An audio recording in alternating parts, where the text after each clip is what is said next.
Sidang kasus pembunuhan Brigadir Nofriansyah Yosua Huta Barat dengan terdakwa Ferdy Sambo dan kawan-kawan terus bergulir. Pada pekan ini, Pengadilan Negeri Jakarta Selatan mengagendakan pemeriksaan saksi meringankan untuk para terdakwa.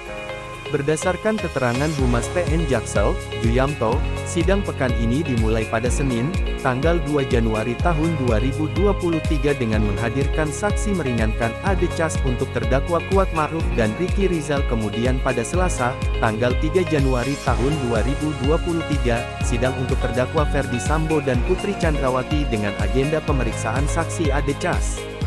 Sementara pada Kamis, tanggal 5 Januari tahun 2023, sidang untuk Richard Eliezer dengan agenda pemeriksaan para terdakwa. Di hari yang sama tanggal 5 Januari tahun 2023, juga akan digelar sidang untuk terdakwa obstruction of justice yakni Arif Rahman Arifin, Hendra Kurniawan, Agus Nurpatria, Baikuning Wibowo, Cak Putranto dan Irfan Widianto dengan agenda pemeriksaan saksi dan ahli dari Jaksa Penuntut Umum, JPU. Dalam persidangan sebelumnya, tim kuasa hukum Ferdy Sambo dan Putri Chandrawati kerap mempertanyakan status justice kolaborator yang disandang Richard Eliezer. Melalui keterangan ahli, kubu Sambo ingin membuktikan bahwa bobot keterangan Eliezer sama nilainya dengan saksi-saksi lainnya yang non-justice kolaborator. Richard Eliezer diperintah oleh Sambo untuk menembak Brigadir Yosua. Namun demikian mantan Kadif Propam Polri itu berkilah tidak menyuruh, menembak, tetapi menghajar. Sambo mengaku kaget saat Eliezer menghilangkan nyawa Yosua melalui timah panas. Eliezer pun membantah pernyataan Sambo.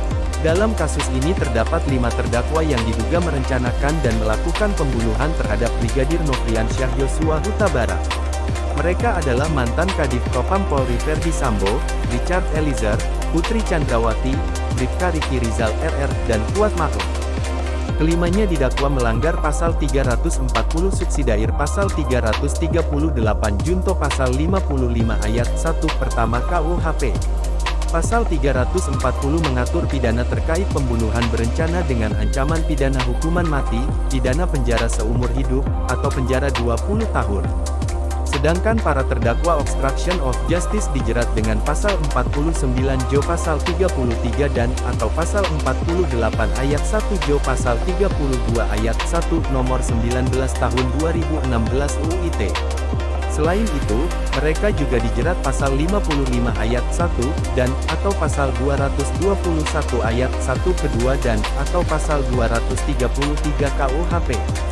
Terkait justice kolaborator, tadi saudara ahli sampaikan di sini riwayatnya dan pengaturannya sebenarnya untuk kejahatan luar biasa.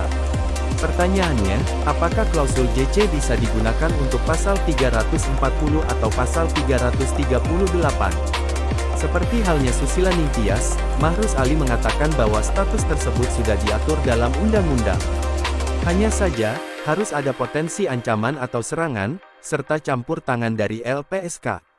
Di situ dijelaskan pelakunya banyak pidananya, cuma ada klausul yang umum lagi termasuk kasus-kasus yang ada potensi serangan dan itu harus berdasarkan keputusan dari Lembaga Perlindungan Saksi dan Korban, terang Mahrus Ali.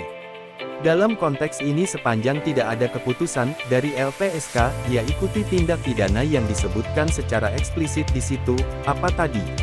Pencucian uang, korupsi, narkotika, perdagangan orang, kekerasan seksual, pembunuhan enggak ada di situ.